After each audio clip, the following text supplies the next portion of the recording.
but very athletic. So he walked to the edge of that platform, dove off, and did a majestic swan dive into the lake. No splash, right? If I was an Olympic judge, he would have gotten perfect scores, right? My brother, 3 years older than me, was inspired. So he got his suit on, made the swim, got to the ladder, climbed to the top, and I could see he was a little nervous when he got to the edge of the platform. But he made the jump, jumped in, chose to do the less exciting pencil dive, but still a little splash, but not bad. Now, being my father's son, and idolizing my brother, I wanted to do this. So I got to the shore, and I was about to swim out there to my mother, held me back, right? Thank goodness for mothers, right? Put on my life jacket. She wasn't about to let a 5-year-old kid swim all the way out to the middle of the lake, right? Put on my life jacket, Snoopy life jacket, right? Strap in the middle, little flappy thing behind the head, right?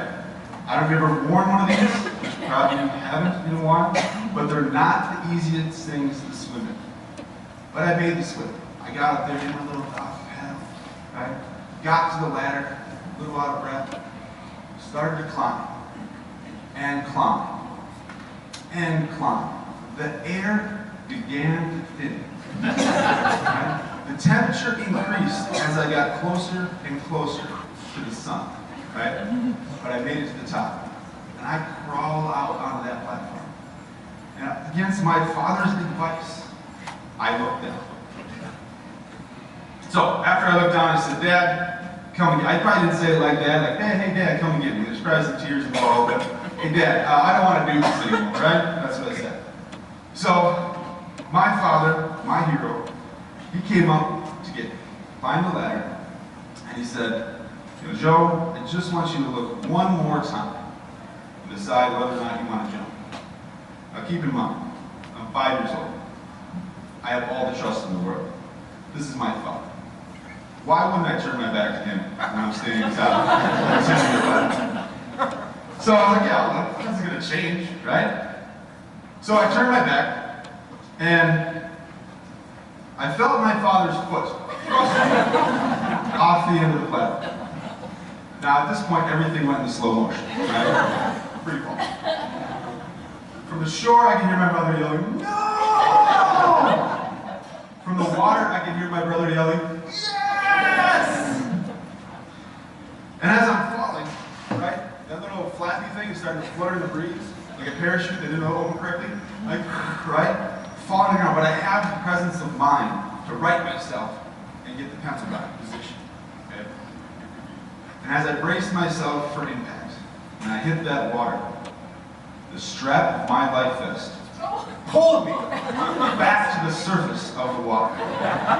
Now, the makers of the Snoopy life vest knew what they were doing, because after the 30-foot drop, my hair didn't even get wet. So, now remember, I didn't tell you this story to tell you how mean my father was. Okay? The story was about how to overcome your fear. See, after this, I was fearless. Right? In football, I'd stick my nose into any play. In baseball, as a catcher, I'd block anything thrown at me. In the classroom, I was never afraid of tests or presenting in front of people. So what would happen if I hadn't made that swim? What would happen if I didn't climb that ladder? What would happen if my father had brought me down from that platform? Would I be the same person I am today? I don't know. The point is, you don't know what small decisions will lead you to those big moments. All right? Now, as I finish, I wish you the best as you get started in the next chapter of your life. And just remember that there's always going to be a lake that people think you cannot swim. There's always going to be a ladder that is too high to climb. Fear will always be an excuse for not doing something. And someone will not always be there to push you off that ledge. But my final advice is this: ready or not, jump. So congratulations, seniors. I'm excited for the opportunities that lie